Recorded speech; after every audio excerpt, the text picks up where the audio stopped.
para vender alguma receita, a gente precisa escolher receitas certas. A gente precisa escolher aquelas receitas que vendem mais facilmente, certo?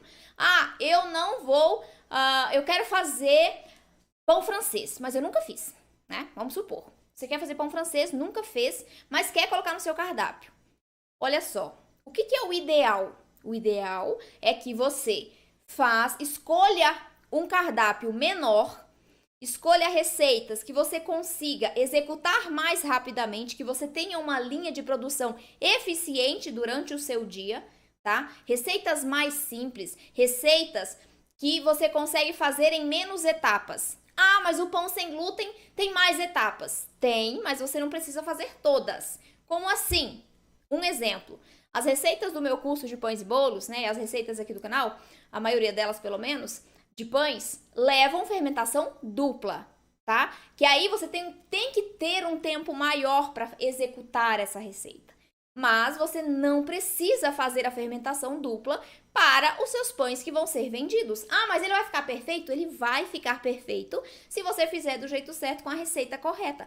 Vai sim. Aí o pão com fermentação dupla você deixa para fazer para sua família, né? Quando você tiver mais tempo. Então, a gente precisa escolher de forma eficiente as receitas de pães, as receitas de bolos. A gente precisa escolher essas receitas tendo essa visão de etapas de preparo. Então, eu preciso de receitas mais simples de serem executadas, sem muitas etapas. E eu preciso receitas que eu tenha condições de adquirir os ingredientes. Exemplo, tem umas receitas minhas que levam farinha de trigo sarraceno. Essa farinha é maravilhosa para a gente usar nas receitas, maravilhosa. Só que ela não está disponível em qualquer supermercado. Então, tem muitas pessoas que, a depender de onde more, não vai conseguir comprar essa farinha de trigo sarraceno com tanta facilidade. Então, quando você vai pensar em uma receita para colocar no seu cardápio, você precisa pensar também nos ingredientes que aquelas receitas levam, para que você consiga comprar de maneira mais fácil e rápida, né, mais ágil, porque você pode ter uma encomenda amanhã com farinha de trigo sarraceno e você não vai ter em casa. Né? Então, cuidado com isso também na hora de escolher as receitas. Ai, a farinha de amêndoas é maravilhosa. Ela é, só que ela é mais cara também. Então, a depender do tipo de cliente que você está buscando, que você busca atender, dependendo de onde você vai vender esses produtos, pode ser que algumas receitas do seu cardápio não se enquadrem. Exemplo, tem uma receita no curso que é de macarrão. Macarrão é um biscoitinho francês super delicado, maravilhoso, feito à base de farinha de amêndoas. Então, é uma receita que leva só farinha de amêndoas, né? Com os outros ingredientes, mas somente a farinha de amêndoas. Vamos lá, você colocou essa receita no seu cardápio. Ah, eu quero vender macarrão, quero ofertar esse tipo de receita. E aí, uma certa pessoa encomenda esse macarrão. Você vai lá e pensa assim, bom, já que eu tenho que ter um estoque de farinhas, eu vou comprar logo uns 3, 4 quilos de farinha de amêndoas, porque eu vou ter mais encomendas de macarrão, e macarrão vai uma grande quantidade de farinha de amêndoas. Aí você vai lá e compra 3, 4 quilos de farinha. Só que, muito raramente, alguém te encomenda o macarrão. O que vai acontecer com aquela farinha toda que você comprou? Provavelmente você vai perder aquela farinha, porque ela perde mais rapidamente, porque ela tem mais gordura, ela oxida mais rapidamente. Então, a gente precisa ter planejamento na escolha das receitas, e os ingredientes que elas levam, tá? Na hora de montar o seu cardápio, você precisa colocar receitas que você consiga executar mais rapidamente, que você tenha acesso mais rapidamente aos ingredientes, para você conseguir manter um estoque mínimo ali. Você não sai comprando todos os tipos de farinhas que você vê pela frente. Vamos começar devagar. Você vai começar com o que você tem, tá? Então, essa parte de ingredientes é muito importante. Ah, mas eu quero fazer uma receita, ofertar uma receita que tem farinha de trigo sarraceno. Mesmo assim, eu quero ofertar, apesar de eu não ter tanto acesso. O que é uma saída para você? Conhecer os ingredientes. Mais uma vez, o conhecer está aqui. Por que, gente, que é importante vocês conhecerem os ingredientes? Porque nesse caso, eu tive uma encomenda e não chegou a minha farinha de trigo sarraceno. O que é que eu vou fazer? Vou substituir. Então, você vai pegar a receita, vai trocar a farinha de trigo sarraceno por outra farinha que dê estrutura, que dê maciez, que dê umidade, né? Que não altere tanto o resultado final, para que o seu cliente goste do resultado. Então, é muito importante você entender quais são as funções para aprender a substituir, né, uma eventual falta do ingrediente. Sempre você precisa falar para o seu cliente que você fez essa substituição, para ele entender a diferença no sabor, porque ela vai existir, tá?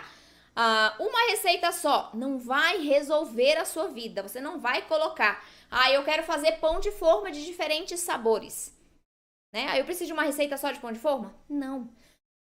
Perdão. Você vai precisar de mais receitas, não só de pão de forma, de outros tipos de receitas, de outros tipos de pães, de outros tipos de bolos, para você ter um cardápio, né, com pelo menos ali 3, 4 receitas, pelo menos, né? E a escolha, mais uma vez, dessa receita é muito importante para que você não precise ter um grande estoque, né? Por quê?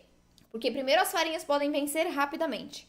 Segundo, que você vai precisar de mais organização, de mais espaço na sua casa, que a princípio não precisa.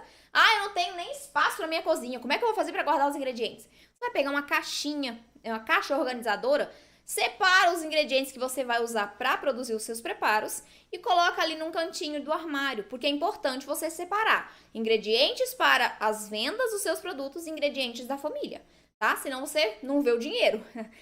Eu tô vendendo, tô tendo lucro. Por quê? Porque você misturou todos os ingredientes, então o dinheiro tá misturado aí também. Então isso é importante, tá? Que mais? Pense, na verdade, nos sabores mais clássicos para as receitas que você vai incluir no seu cardápio. Eu quero fazer bolo de, sei lá, de mirtilo com limão siciliano. Essa é uma receita clássica. Você acha que muitas pessoas vão fazer a encomenda desse tipo de receita? Para começo, eu acredito que não. Então, o que eu dou de dica? Vá no clássico. Bolo de chocolate, bolo de cenoura, pão de forma, né? Coloque no seu cardápio receitas que as pessoas já estão familiarizadas, que elas já sabem que é gostoso, já conhecem, que é mais fácil de elas encomendarem com você, né? Muitas pessoas chegam e falam assim, eu tô com tanta saudade de comer um bolo de cenoura com cobertura de chocolate. Depois que eu descobri minha restrição, ou depois que eu retirei o glúten e o leite da minha alimentação, nunca mais comi porque tem glúten, tem leite, não faz bem pra saúde. Então, eu sinto muita falta. E ela vai encomendar de quem? De você, porque você tem essa receita no cardápio. Tá? Então, escolha simples. O simples funciona, gente.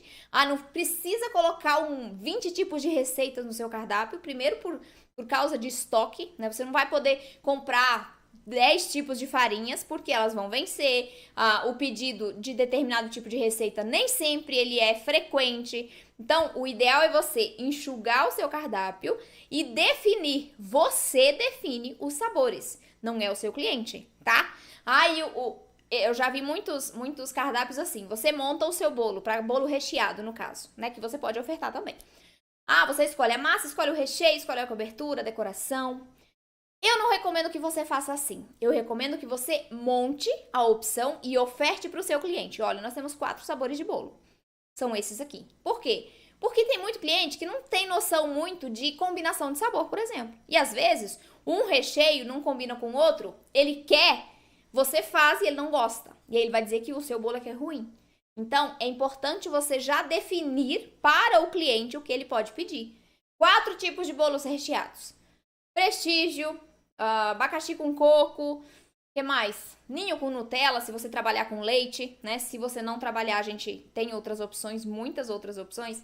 Creme de baunilha, doce de leite vegetal ou zero lactose. Então, a gente define os sabores que o cliente vai poder pedir.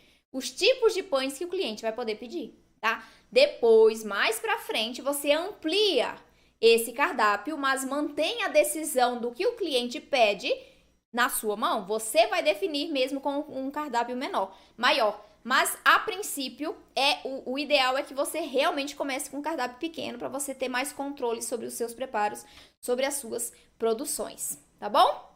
Gente, lembre-se sempre, vocês precisam oferecer o que vocês têm condições de entregar. Não vão me prometer um pão francês se você nunca fez um pão francês sem glúten na vida. Porque o pão francês, ele demanda um pouquinho mais de prática ali para você acertar. Claro que tem pessoas que acertam de primeira, mas a maioria não.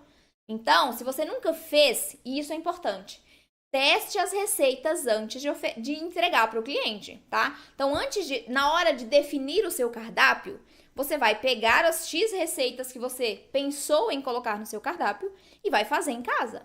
Vai fazer em casa, vai distribuir para a família, para eles provarem e aprovarem, né? Para você ver se você consegue executar mesmo essas receitas e aí sim você vai incluí-las no seu cardápio.